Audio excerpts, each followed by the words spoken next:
seat wherever you're comfortable. Welcome. Grab a seat. Thank you so much, Michael. Hello, everyone. All right. Thank you so much for joining us today. I know it's last panel of the day. Stay in your seats, buckle up, as we'll be talking about crypto treasuries. Is it a risky business? I'm Alfredo Oballos. I work with the Global Blockchain Business Council. I serve as Chief of Staff for Emilie. I'll be your moderator for today. With me, if you wouldn't mind introducing yourself, Kush. Hi everyone, I am Khushboo Khullar. I am the venture partner at Lightning Ventures. So Lightning Ventures is a US-based VC firm. We primarily invest in Bitcoin companies, and our thesis is very simple. If you're building something groundbreaking in Bitcoin, be it an exchange, wallet, infra, or anything around it, we are your go-to person. And we have invested in around 43 Bitcoin companies till now. We do seed, pre-seed, and Series A. Apart from that, we also have a crowdfunding platform that we launched last year. It's only for US-based companies, and but the investors could be non-accredited, so anyone around the globe can invest. It's called Thunder Funder. So yeah, that's about me, and I'm based out of Singapore, so it's lovely to be here in Barcelona. Great, yeah, thank you for having us. My name's Pratin, Vallabhaneni. I'm a partner at the global law firm White & Case. We have, if you're not familiar, we have about 2,800 lawyers and about under 50 offices throughout the world. I'm personally based in our New York office, where I oversee the firm's blockchain practice and have been working with a lot of digital asset treasury DAT companies recently, so happy to share thoughts with you all. Hi, I'm Emilie. I'm the Director of Product and Digital Assets for Standard Chartered, based in Luxembourg, and I have a dual role for Luxembourg and global, so I'm in charge of Europe and North America, and our current focus in Europe is on the custody of digital assets. Thank you so much, Emilie. But to start, Prat, you'll be my first victim. I want you to help us answer this question. What are crypto treasuries, and why are they a thing nowadays? Why are they so important? Yeah, that's a great question. There are a lot of different companies that could hold crypto, but I think what's probably most interesting to talk about right now are crypto strategies that are housed within public companies. Throughout the public capital markets throughout the world. That's where a lot of our clients are particularly interested. So maybe a minute or two on the history of why that's particularly interesting, why that's happening now, and sort of why they might be of interest or relevance to a lot of folks. So of course, the regulation of capital markets is a global and also regional thing.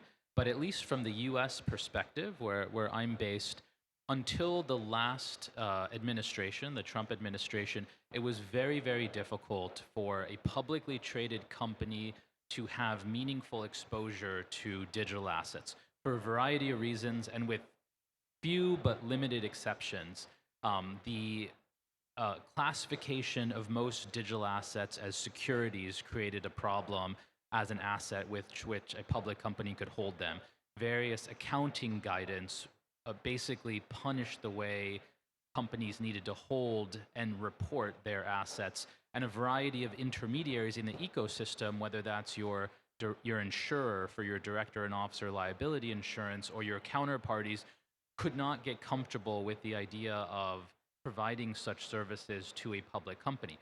That has largely and rapidly changed almost overnight, at least with respect to the US public capital markets in the Trump administration, as the SEC has almost done a 180, whereas the prior posture has been almost every digital asset is a security to the current perspective, at least as a policy matter, if not sort of a gray letter legal matter, that almost no digital asset is a security.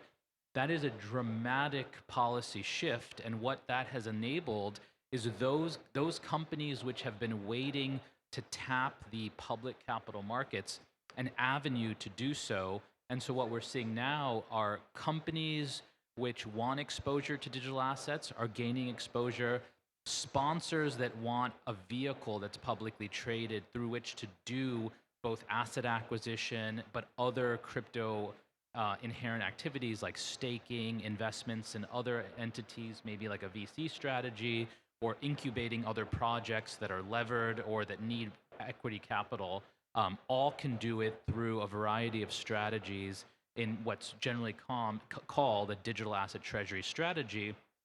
And for companies who do that primarily as digital asset treasury companies or DATCos. Thank you so much, Pratt. And talking about strategy, and mainly what can companies do? And I'll go with you, Kush, on this one. In your view, what percentage allocation, if any, makes sense for corporates exploring Bitcoin Treasury, and how should they justify it to their shareholders? I don't want to quote any number here, but it depends on company to company, their risk exposure, their time horizon, what's their strategy. So it could be moderate exposure or it could be a high exposure depending on that. And as far as the shareholder part is concerned, I mean, you can have a strategy where you can tell them like, you're going for you have a clear strategy for your shareholders where you tell them it's either for diversification or it's against hedge against inflation, or you're trying to build a strong balance sheet. And also when you are going for crypto treasuries, it's very important to have risk management and also clear regulations, compliance, and also very important to have institutional custody with multi-sig setup, either 3 out of 5 or depending on the amount of cryptos you're holding. So that's my take. Thank you so much, Kush. Piggybacking from that, Pratt, do you have any point of view on what Kush just said?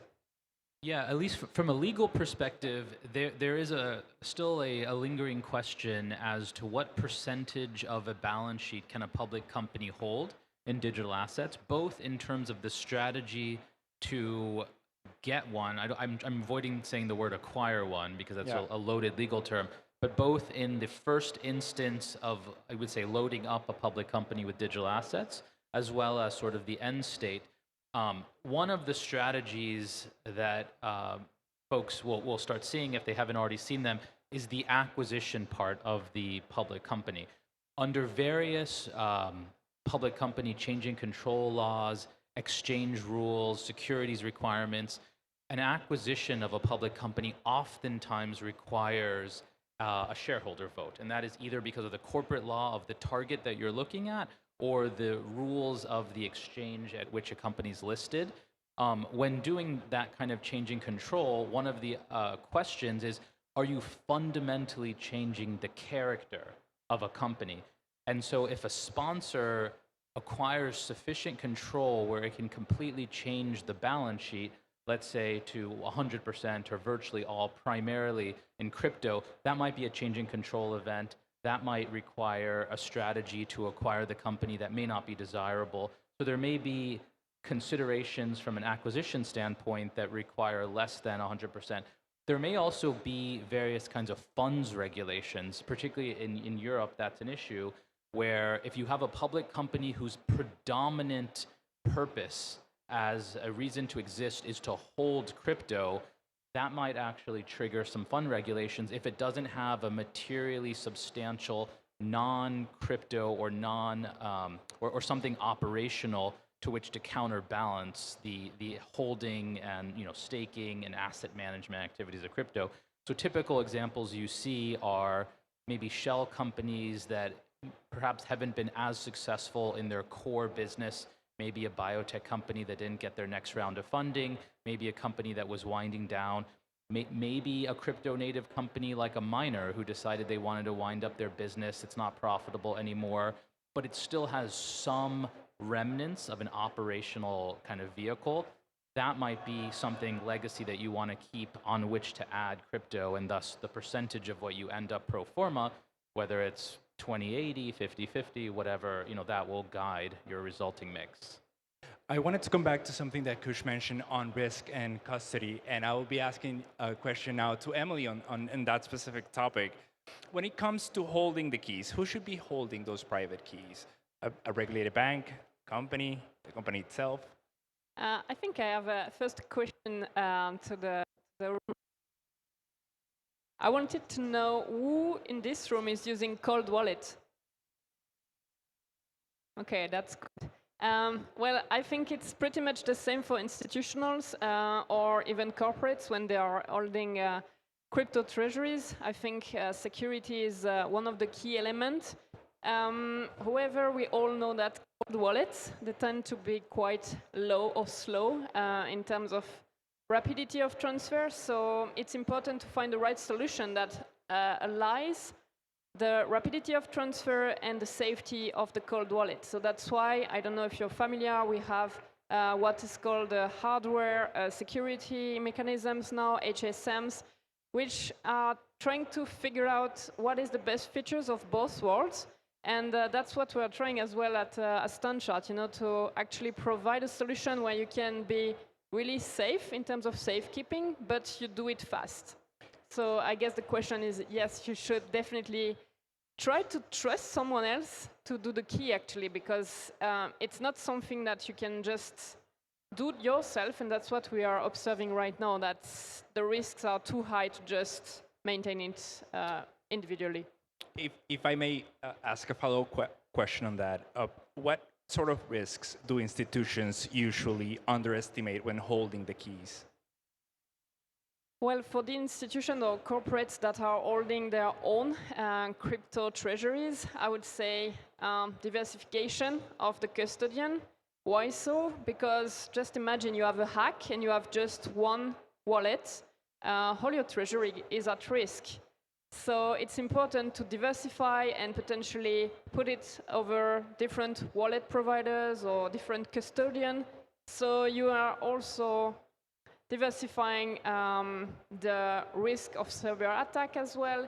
And what is important as well is the insurance. I don't know if you're familiar with the topic. I'm looking at it at the moment, and it's really difficult to insure your assets. And these insurance policies, they have different types. So it might be that your insurance is only covering the assets on a cold wallet or on a hot wallet. But it's really difficult to find an insurance that covers both.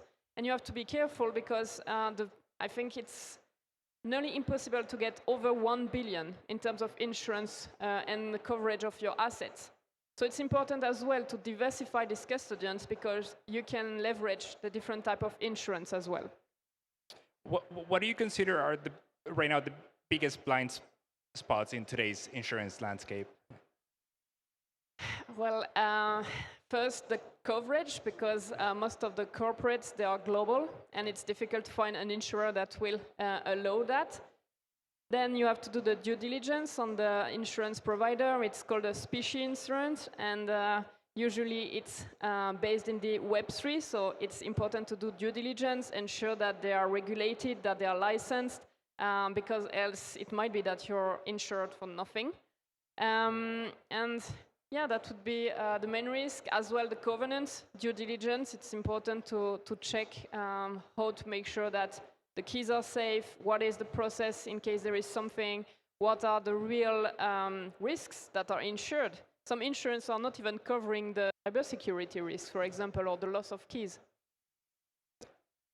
I wanted to jump back to Prat and Kush on whether you foresee Bitcoin treasuries beyond a balance sheet hedge into active liquidity. Prat?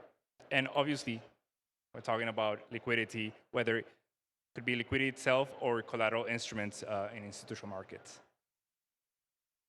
Just one, actually, I wanted to speak just to a prior question. So one of the issues about sort of the diligence and having good insurance is the difference between being a public company and a private company is a matter of fiduciary duties with respect to shareholders in the way the efficiency which a board can be sued is a lot greater. And so when you're a private company, you have closely held counterparties who are your investors. Their interests in communicating with you in a relatively intimate way is just more available.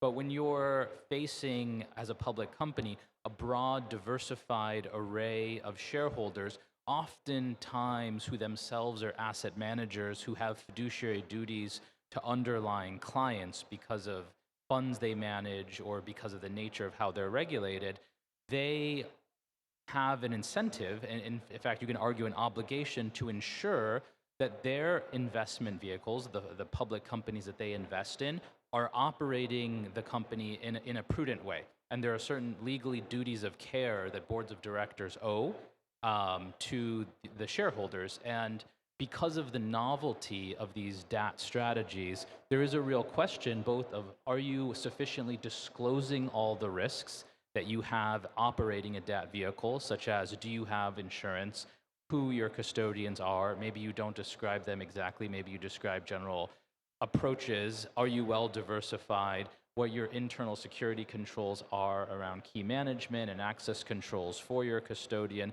and do you have a general sense of how you're managing that, and have you sufficiently disclosed that? In the DATs that we've worked on, there's no particular answer to those questions. It's not like there is a rule that says, yes, you must have a centralized custodian that operates according to this security standard, or you cannot allocate a certain amount to self-custody, manage that with your internal treasury operations. All of that is up for analysis as long as you can sufficiently justify it.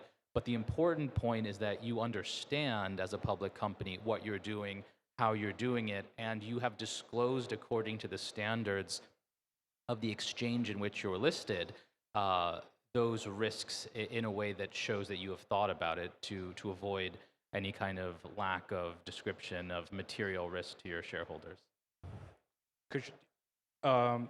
On that same version that Pratt was coming from, do you have any perspective from the VC side? I mean, I think it starts as an hedge, and when it goes, like, if I talk about over a long-term horizon, then it replaces bonds or any other traditional asset class, in fact.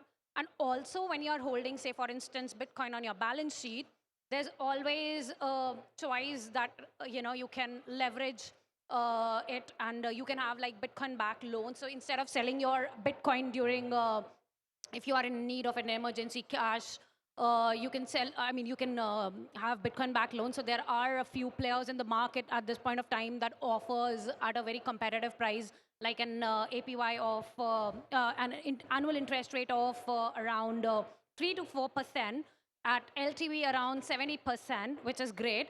So you don't have to, but be sure that you do due diligence about these players because we don't want Celsius or BlockFi thing happening again.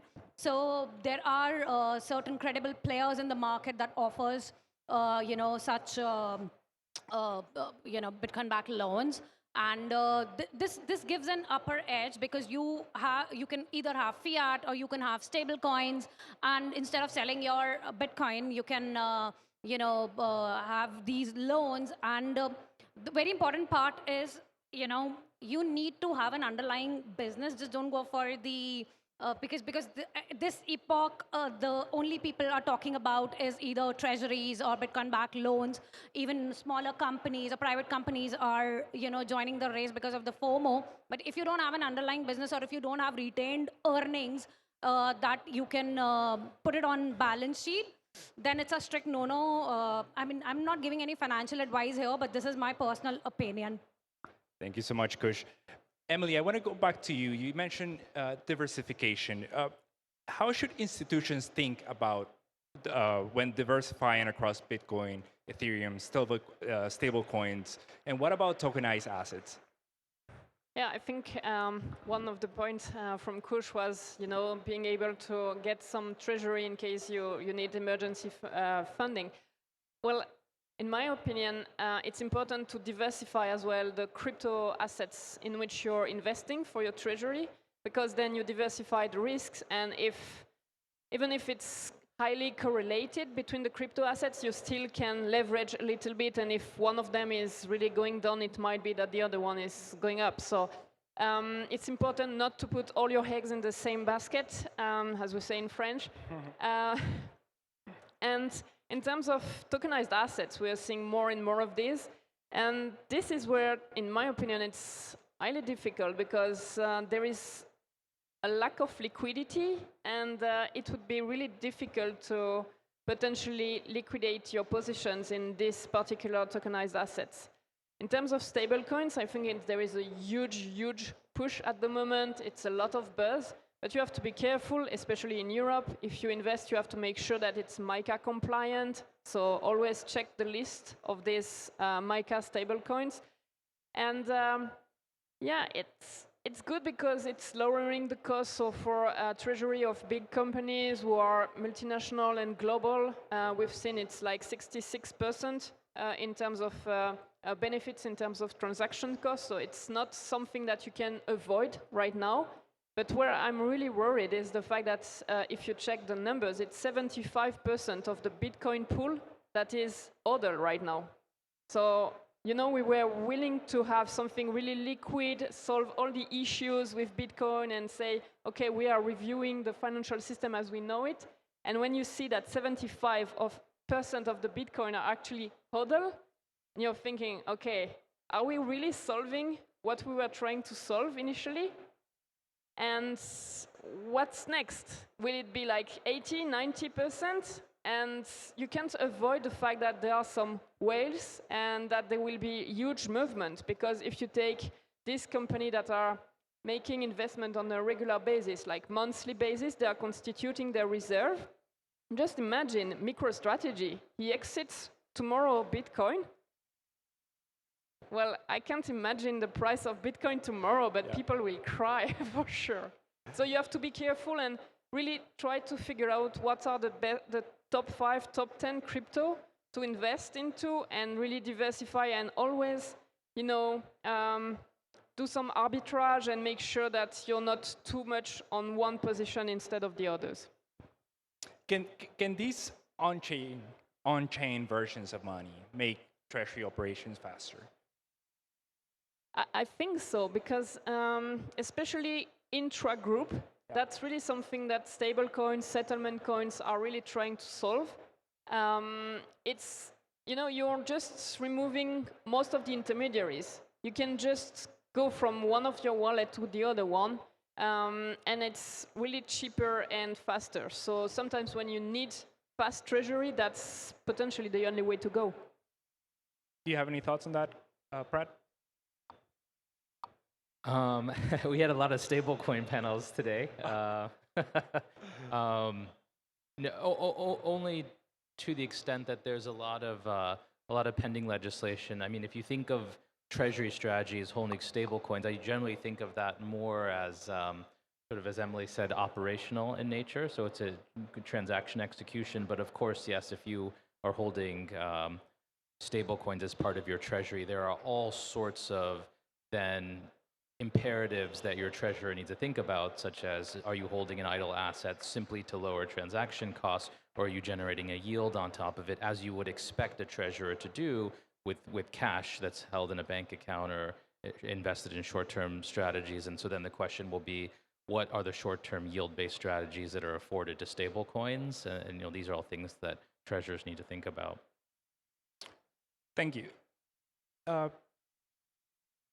In terms of regulation in jurisdictions, we seen with this new administration in the US, with MiCA being out since the beginning of this year, what sort of jurisdictional challenges, and this is an open question, what sort of jurisdictional challenges do you see for a company that's looking to open business and develop a treasury strategy in either the US or Europe?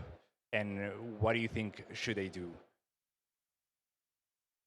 I can start answer that. So, I mean, one of the first things you have to think about, if you're, let's say you're positioned as the sponsor, you are sold on the idea that you think, you know, it's interesting, a Bitcoin treasury strategy is interesting, or a crypto treasury strategy, let's make it more broad, is interesting. You are a company that maybe, you're a foundation and you have a cache of stable coins, or you're an operator that thinks this could be an interesting exposure within the overall enterprise of what you have. I mean, the first question you have to find, because you're probably pursuing this strategy as an IPO alternative, is the target. And the target choice is probably the most important aspect of executing this kind of strategy. There are many, many things to think about. One is, what is the exchange that you want to target? Obviously, there are different properties of the exchanges, different regulatory regimes, clearly different liquidity profiles, right? But the other question is also, what is the company from a corporate perspective that you're targeting? Different companies have different shareholder takeover rules, different fiduciary duties. I'll give you an example. One of our clients was looking at a UK-based exchange, and the target happened to be an English PLC. It so happens to be that the takeover rules for an English PLC are very protective with respect to shareholders. Notwithstanding the particular exchange in which it was traded, it turned out that given what the client wanted to do, the speed with which it wanted to do it, that wasn't a good target. It had the right profile, it had the right price, it had the right sort of management incentive. It just wasn't the right corporate vehicle for what they wanted to do. There could have been on the same exchange with the same business profile a Cayman company or a Delaware company. Any of those would have been fine. It just happened to be that particular corporate type wasn't right for a DAT strategy. So I'd say when thinking about executing a DAT strategy, finding the right target, not just a target, is extremely important. Khush? Yeah, I just want to add one thing here. The US and Europe are very matured markets comparatively. I come from Asia. So 2024 ETF happened, institution jumped in, it paved the way for them. Executive orders happened under Trump administration. We saw Genius Act, great. But, when it comes to a country like India, this is a 1 month old news where I won't name a company, but this is a public listed company that didn't get approval from Bombay Stock Exchange to hold cryptocurrency. The petition is under review at the moment. So there is a regulatory void in developing nations, and I completely understand they're trying to protect retail investors. There's still a gap, and even ETFs are not everywhere around the globe. I come from Singapore. Singapore doesn't have ETF. Same, reason. So we have ETFs in Hong Kong. I think we are in a very 0 to 1 phase. Institutional adoption is happening, but when I talk numbers, it's a good number. Like a public listed company has around 1 million BTC on balance sheet worldwide. And in fact, ETFs has like $1.5 million. So out of $21 million, you have like $2.5 million. That's a good number to start with, but there's a long way to go. So I hope it'll happen. Thank you so much for that perspective, Khush. And we are about to finish the panel, but I wanted to do a lightning round.